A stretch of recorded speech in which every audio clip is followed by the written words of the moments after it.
They say life is what you make it. So what happens if you actually try? What if you actually tried to get your mind right? What if you actually tried to live the high life? What if you happen to die cause life is finite? What if you actually tried to live your best day ever? What if you actually tried to get your mind right? What if you actually tried to live the high life? What if you happen to die cause life is finite? What if you actually tried to live your best day ever? What if you actually grind out when the time's right? What if you actually blinded by your hindsight? What if you actually find out what defines life? What if you actually tried to live your best day ever? I'm getting 1% better every day. I'm getting 1% better every way. I'm waking up every day to a sunny day. No matter what the weather say, life is like a record, so just let it play.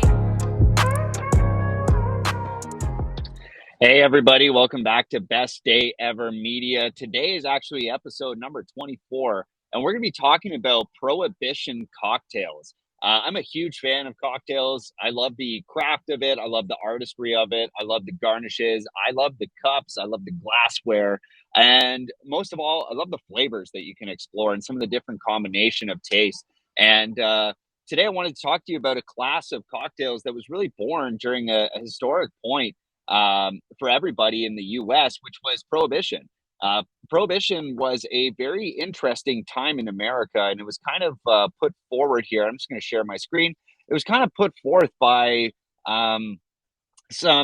like various different groups. So we basically had the temperance group of women that were essentially they were Catholic women that were trying to push the idea that, like, alcohol in today's society as it was in the 20s was getting a little bit out of hand. I mean, people were drinking all of the time. They were drinking morning, afternoon, evening, nights. They were drinking on the road. They were drinking, at work. They were drinking at the doctor's office. They were literally drinking on the floor of their factories. So, some of these women got together and they started this movement that really started to kind of bring into light the concept that, like, maybe there's a better way to do things. And there was this gentleman named Wayne Wheeler, who essentially was one of the founders of the Anti-Saloon League that contributed to Prohibition actually coming in to law in America with the 18th Amendment. And so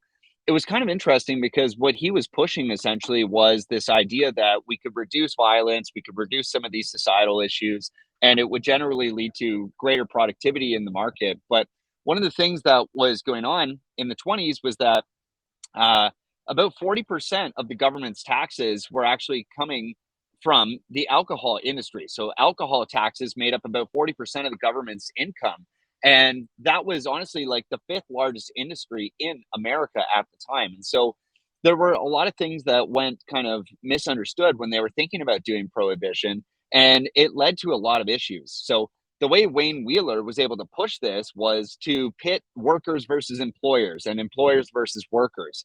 He basically marginalized every group that had contentions in society and was able to push this politically to the point where J. Edgar Hoover was the one who was ready and did pass the 18th Amendment, creating the prohibition rules. So essentially what he did is he told the workers that they were being enslaved by their employers, and then told the employers that their workers were too drunk to be productive, right? And so they were blaming alcohol for having a contribution on this. He would then tell the blacks that racism was compounded by alcohol consumption and what it did to white people. And white people were told that the black people were being more aggressive and were heathens because of alcohol.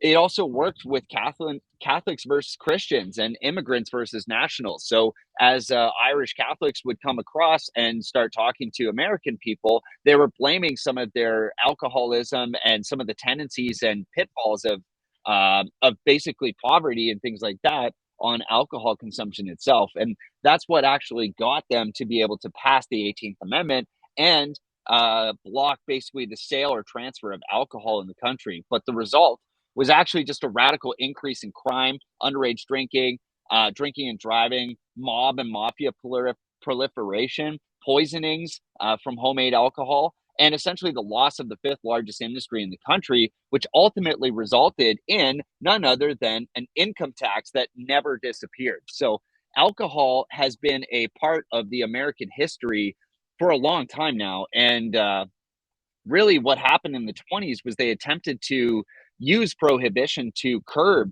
the consumption of alcohol and to essentially try and eliminate crime. And it had the very opposite effect, because now instead of having legal alcohol that was manufactured at, sanitary and measured facilities, it was now being made in bathtubs, right? And that's where we get some of the things like moonshine, we get bathtub gin, we get a lot of these different alcohols that people are trying to just make in their backyards or in their bathtubs or in homemade or illegal stills.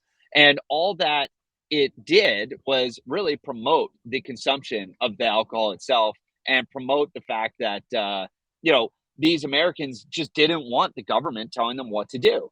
And it was such a big and deep and ingrained part of society at that point that it was an impossibility that it would ever be actually removed from their culture. So Prohibition spawned a bunch of different cocktails. A lot of them are gin based, because when the stills were all shut down, when whiskey production was shut down, when all of the distilleries were closed down for Prohibition, which some of them weren't, by the way, look into the history of Seagram's.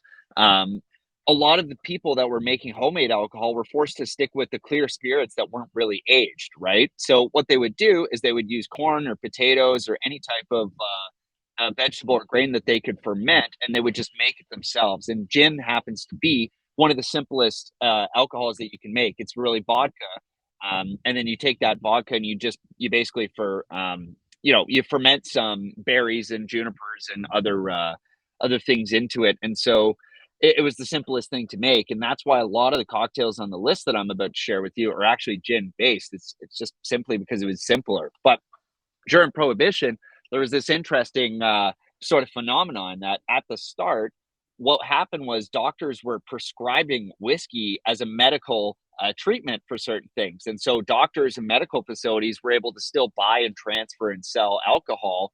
Well, not sell, but they were selling it through the back door. And the product of this was just widespread corruption, right? The only other people that were able to really handle and distribute alcohol at the time were priests and rabbis. And so all of a sudden, everybody was a rabbi and everybody was a priest, and everybody wanted a medical practice because they could buy the alcohol legally, hire the guns to steal the alcohol from themselves in transit, and then turn around and sell that alcohol for profits out the back door. So it was a whole thing. And today I want to focus on sort of one specific class of those cocktails, which is, we just call them Prohibition era cocktails. And we're going to focus on actually the work of one very accomplished gentleman by the name of Harry Craddock. So what some of you guys may know is that Frank Sinatra, Marilyn Monroe, John Wayne, Louis Armstrong, Humphrey Bogart, Elizabeth Taylor, Richard Burton, Maria Callas, Coco Chanel, Christian Dior, Sophia Loren, Julie Andrews, Lena Horne, Marlon Brando, Jane Fonda, Barbara Streisand, Jimi Hendrix, the Beatles, Elton John, U2, Led Zeppelin, The Who, George Clooney, Whoopi Goldberg, and Stephen Fry all have one thing in common, and that is the Savoy Hotel. And that is a luxury hotel in London, England. And the reason why we're bringing that up today is because it was the home to head bartender Harry Craddock. And Harry Craddock was also known as the Dean of Cocktail Shakers. He was the head bartender at the American Bar at the Savoy, which was also known as the 49th state because it attracted so many American patrons that were flying around to Europe and attending these bars during Prohibition because they couldn't get the booze in the States. So, of course, if you ban something from somebody, they'll find ways to do it. And so Harry, who had once traveled across the Atlantic to work in New York City and Chicago and a few different bars in the States, he became a really well-known bartender in the States. And it is said that, and of course this is myth, but it is said that he made the very last cocktail that was served legally in the United States. And then he was the first one on the first flight out of the United States when Prohibition started. So he was a man who lived by cocktails and lived by sort of the art of mixology, which was not a thing at the time. Okay. He was born essentially to poverty, and he was buried actually in a pauper's grave, which was also known as a common grave at the time, which means he literally doesn't have a headstone. I mean, this guy was buried in sort of like a almost like a mass grave, right? And it's just because like at the time this wasn't a big thing, but it actually became one of the most important books for cocktails and spirits of the 20th century because he was able to document about 750 cocktails in a book called the Savoy Cocktail Book, which is regarded as honestly as the most important book in cocktails because without these recipes being documented, a lot of these things could have been lost during Prohibition. So he invented over 240 recipes, and he's most famous for entombing his cocktails in the walls of famous bars and hotels as they're built throughout London and New York. So this guy's wild. And I actually included here for those of you watching a cover photo of the Savoy Cocktail Book from 1930. This is the first edition. And you can actually look online and buy these right now. And they're only about $1,000 if you wanted a first edition. So this guy will be remembered forever because of this book. And I think that's an excellent reason to remember his legacy and why we're still talking about him today. But that brings me to our first cocktail. And now that we know Harry was a prolific cocktail maker, he is often attributed to the corpse survivor number 2, which we're about to talk about. And so I think this is one of the cocktails that you guys may know on the list. There's others that I think you probably have never heard of. But the corpse survivor, as indicated by his name, is essentially a classic cocktail from the Prohibition era designed and named for its reviving powers in the morning. Okay, the corpse reviver is essentially a hair of the dog, a pick me up, a get me going type cocktail designed to cure that hangover that you got from the previous evening of drinking some of the other cocktails on the list. And there are 2 different versions of it. Number 1 might remind you of the Manhattan family of cocktails with its cognac and sweet vermouth. But it has a little twist of apple brandy, which is called Calvados, and that's from France. Number 2 is very different. It's a gin-based cocktail that also features Cointreau. Cointreau being basically an orange liqueur, right? So we've got orange liqueur, we've got Lillet Blanc, which is a floral wine-based liqueur coming out of France, and then we've got 3/4 of an ounce of fresh lemon juice. And then you finish it off with a dash of absinthe. That absinthe will give it that nice sort of spirit forward, almost licorice kind of flavor at the end. And depending on the absinthe you get, it can really change the character of the drink itself. So whether you're a number 1 fan or a number 2, these cocktails are best enjoyed in the morning to get you out of bed and get you going. Maybe have it over brunch if you're nursing a hangover on a Sunday morning. But these cocktails will never do you wrong. And number 2, again, is attributed to the great himself, Harry Craddock. So number 2 is delicious. This brings me to my next cocktail. Speaking of kind of morning cocktails or brunch cocktails, and that's the French 75. The French 75 was actually named after the 75mm field guns used by the French in World War I. And this is a really light and bubbly cocktail, and it's perfect for all hours of the day. But most people, I find, prefer to enjoy it over brunch. So if you usually jump and grab for a mimosa, maybe next time try a French 75 and see if that's not good for you as well. And sorry for any background noise. I got Mayday here torturing me right now with a stick on the deck because it is, of course, a beautiful and sunny day outside. Anyways, the French 75. So before we move on, I wanted to just bring these up. We can't include them in our article because we will probably have some copyright issues, but here are photos of these beverages. So if we're looking at the Corpse Survivor number 1, you can see here it's a very dark liquid. And again, this is where I was saying it is sort of reminiscent on the Manhattan style of beverage family. So, this might remind you of Manhattans. Might remind you of an old fashioned, but it's got that sweet vermouth in it. So definitely more Manhattan style. Corpse Survivor number 2 is a very light beverage, garnished here often with a lemon twist. And goddamn, these things are perfect for morning. And of course, we've got the French 75, which I would say is maybe one of the most popular ones on this list that you definitely would have heard of. And essentially what the French 75 is an ounce of gin. You could also swap that out for cognac if you choose. But 1 ounce of gin, half an ounce of lemon juice, freshly squeezed, half an ounce of simple syrup, 3 ounces of champagne, and garnish with a lemon twist to keep it fresh there. And I just realized that I didn't actually say the recipes. If you are just listening to this at home, the Corpse Survivor #1 is 1 ounce of Calvados, 1 ounce of cognac, and half an ounce of sweet vermouth.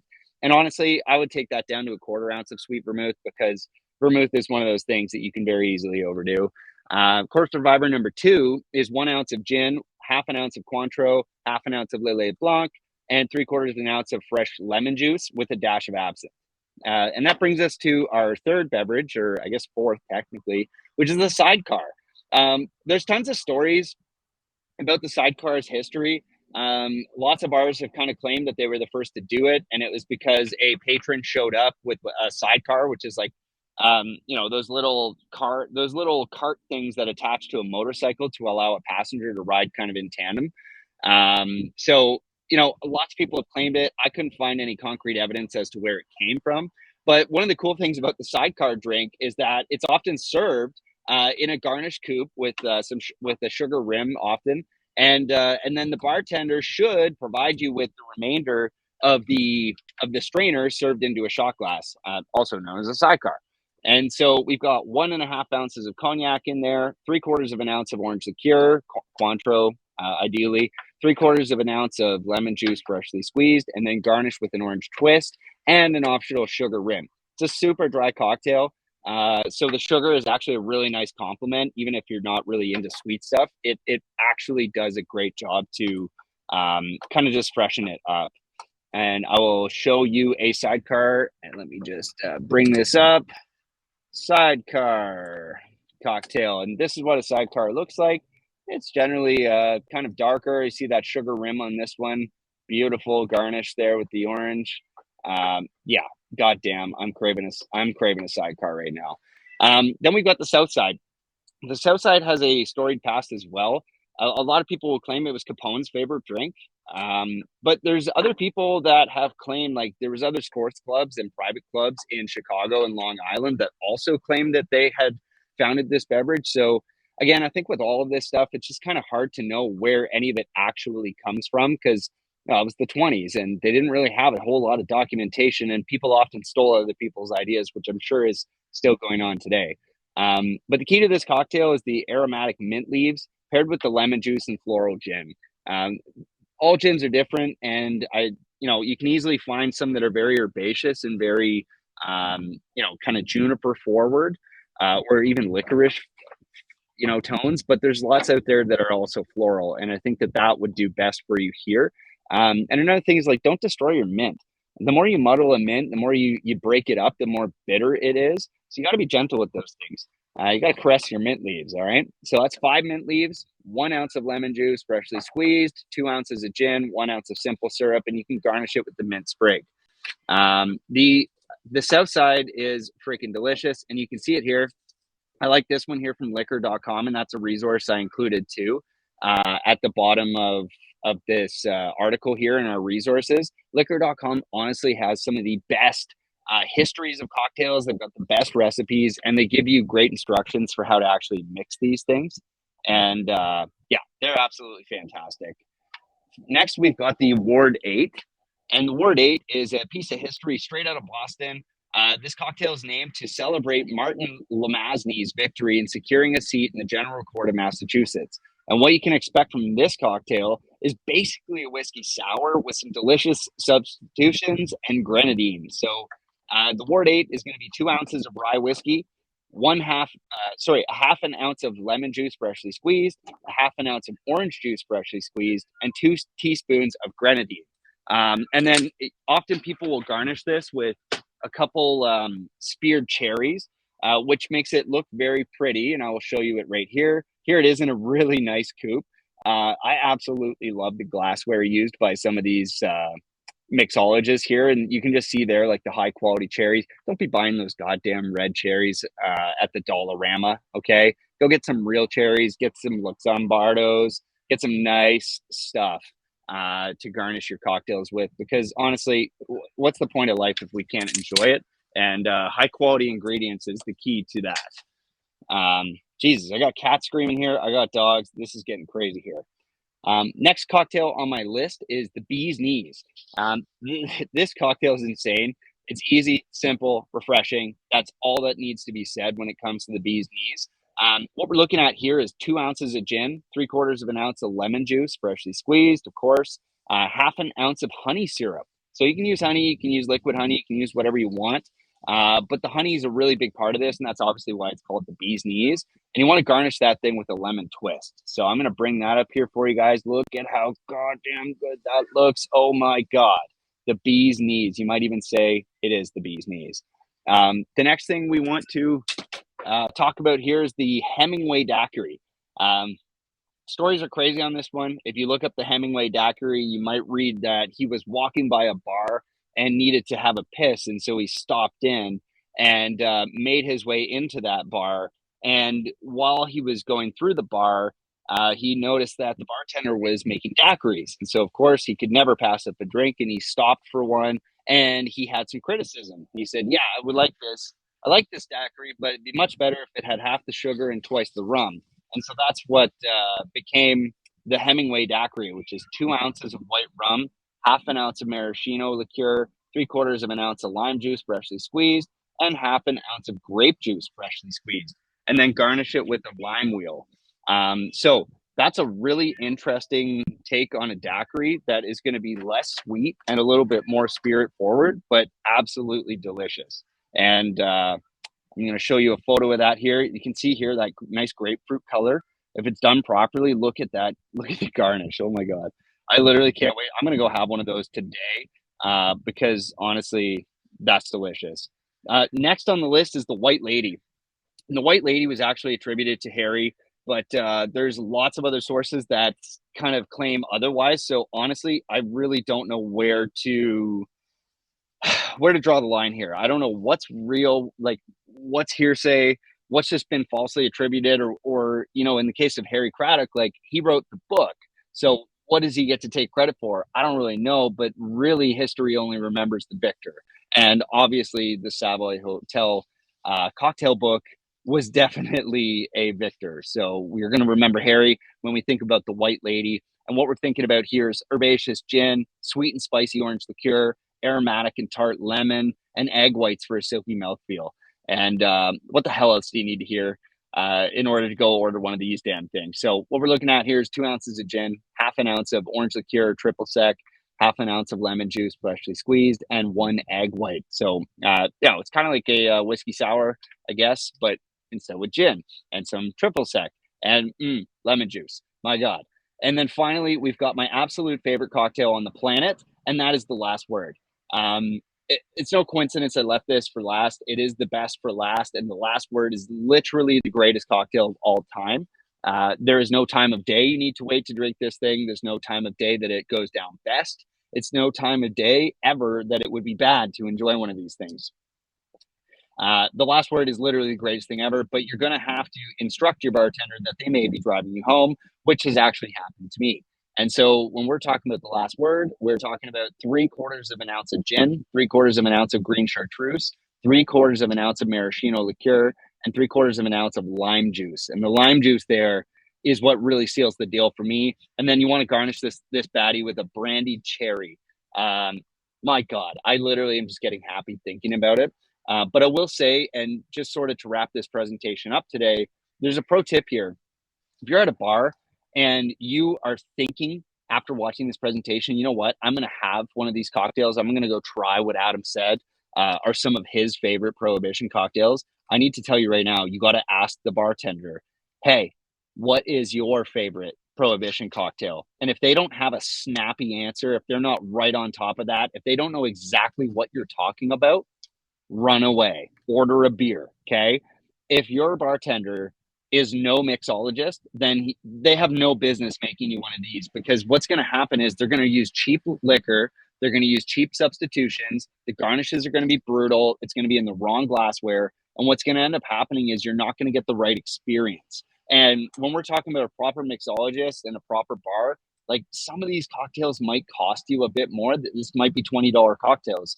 but I'm telling you, it will be worth it, and you get to savor these beverages for the experience. These cocktails really aren't about getting wasted, getting shit-faced. These are about savoring the artwork and flavor profiles and complexities that went into thinking about all these beverages. And it literally inspired an entire country to rebel against their government, right? It honestly is a huge piece of history, and I think that's what makes these cocktails so fun.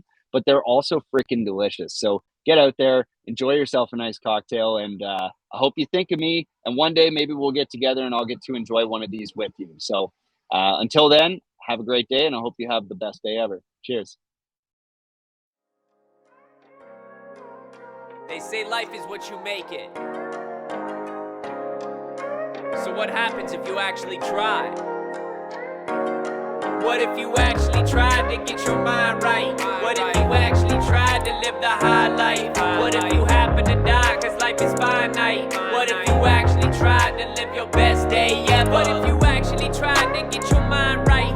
What if you actually tried to live the high life? What if you happen to die cause life is finite? What if you actually tried to live your best day ever? What if you actually grind out when the time's right? What if you actually blinded by your hindsight?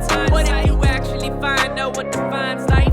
What if you actually tried to live your best day ever? I'm getting 1% better every day. I'm getting 1% better every way. I'm waking up every day to a sunny day. No matter what the weather say, life is like a record, so just let it play.